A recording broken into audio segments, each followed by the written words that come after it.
దగ్గు మందు గురించి బాగా ఈ మధ్యకాలంలో వినిపిస్తున్న వార్తలు, అవునండి. పిల్లలు చనిపోవటం అవును. కానివ్వండి. ఇలాంటి సిచ్యుయేషన్ అంటే ఈవెన్ డాక్టర్స్ ప్రిస్క్రైబ్ చేసిన వాటి ద్వారా కూడా ఇలాంటి సంఘటనలు వచ్చిన సిచ్యుయేషన్ మనకు కనిపిస్తా ఉంది. దీన్ని ఎలా ఓవర్కమ్ చేయాలి మేడం? అంటేనండి ఇది అసలు టోటల్లీ డాక్టర్ ప్రిస్క్రిప్షన్ అనేది అసలు పక్కన పెట్టేసేయండి. It's purely related to drug అనమాట. ఆ డ్రగ్లో ఇలా ఉంటుంది అని ఆ డాక్టర్ కూడా తెలియదు కదా. సో ఒక డ్రగ్ మనకి లోకల్గా అవైలబుల్ ఉంది మార్కెట్లో, వాడు వచ్చాడు పలానా డ్రగ్ ఉంది అని చెప్పాడు అంటే వాళ్ళు కొన్ని ట్రయల్స్ దాటే మార్కెట్లోకి వస్తారు. అందులో సేఫ్టీ ట్రయల్స్ కూడా ఉంటాయి, క్లినికల్ ట్రయల్స్ ఉంటాయి. సో ఇవన్నీ దాటే మందు మార్కెట్లోకి వచ్చింది అంటే డాక్టర్ ఏం ఫీల్ అవుతారు, సేఫ్ అనే కదా. సో మోతాదుకు మించి రాసినప్పుడు లేకపోతే అంతే ఆ బరువుకి ఎక్కువ మంది ఇస్తేనో డాక్టర్ తప్పు అవుతుంది. కానీ ఇది అసలు డాక్టర్కి సంబంధించింది కానే కాదు. It's purely related to system అన్నమాట. సో ఆ మందులో ప్రిజర్వేటివ్ క్వాంటిటీ ఎక్కువ ఉండటము, అంటే ఆ ప్రిజర్వేటివ్లో ఉండే కొంచెం కెమికల్ అది ఎక్కువ ఉండటము, సో దీనివల్ల వచ్చిందనమాట. సో ప్యూర్లీ ఇంకా సిస్టమ్.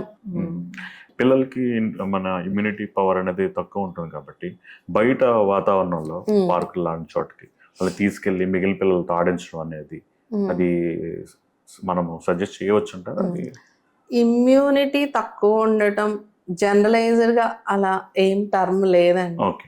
సో ఇప్పుడు చాలా మంది పేరెంట్స్ కంప్లైంట్స్ కూడా అది. ఇప్పుడు గుడ్ క్వశ్చన్ అడిగారు మీరు. ఇప్పుడు మా పిల్లలకి తరచుగా జలుబు చేస్తుంది, మొన్నే జలుబు చేసింది, మళ్ళీ ఇప్పుడు జ్వరం వచ్చింది. సో ఇమ్యూనిటీ ఏమన్నా తక్కువైందా, సో దీనికి ఏమన్నా మందులు వాడాలా అని అడుగుతారనమాట. సో ఇమ్యూనిటీ తక్కువ ఉంటాం అంటే బేసికల్గా బై బర్త్ ఏమైనా జెనెటిక్ డిఫెక్ట్స్ ఉండి ప్రైమరీ ఇమ్యూనో డెఫిషియన్సీస్ అంటాం అనమాట. అలాంటి పిల్లలు ప్రజెంటేషన్ వేరేగా ఉంటుంది. సో ఇప్పుడు నీకు 4 సార్లు జలుబు చేస్తుంది కానీ జలుబుతోనే తగ్గిపోతుందిగా, అది నిమోనియా లాగానో హాస్పిటల్లో అడ్మిట్ అవ్వాల్సిన అవసరం రావట్లేదు.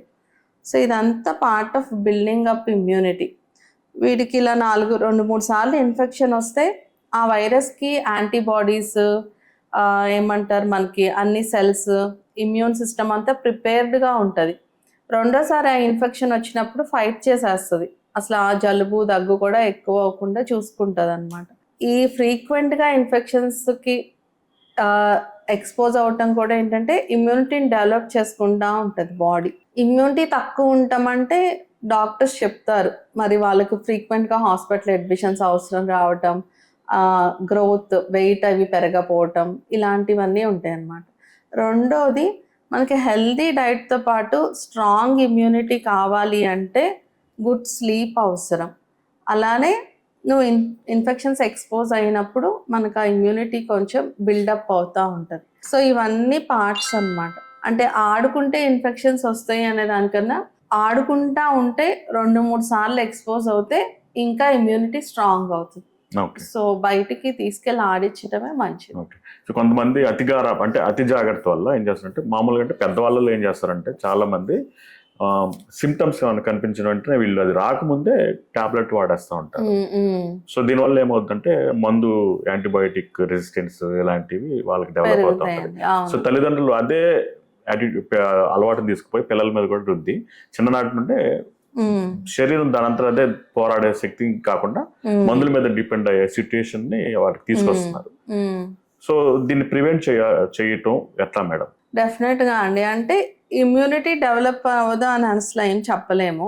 బట్ ఇలా చిన్న వాటికి యాంటీబయాటిక్స్ ఇవ్వటం మటుకి చాలా అన్సేఫ్.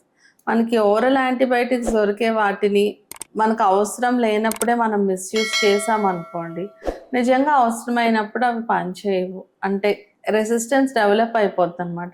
సో దీనికి ఏంటంటే గవర్నమెంట్ కొంచెం స్ట్రిక్ట్ ఆర్డర్స్ పాస్ చేస్తే బెటర్ అనమాట. అంటే డాక్టర్ ప్రిస్క్రిప్షన్ లేకోకుండా మెడికల్ షాప్లో యాంటీబయాటిక్స్ అవైలబిలిటీ ఇవ్వకూడదు అనేది ఉంటే బాగుంటుంది. ఇది డాక్టర్స్కి మంచిదని కాదు, ఫ్యూచర్లో మనకి లైక్ అంటే పిల్లలకే మంచిది అది.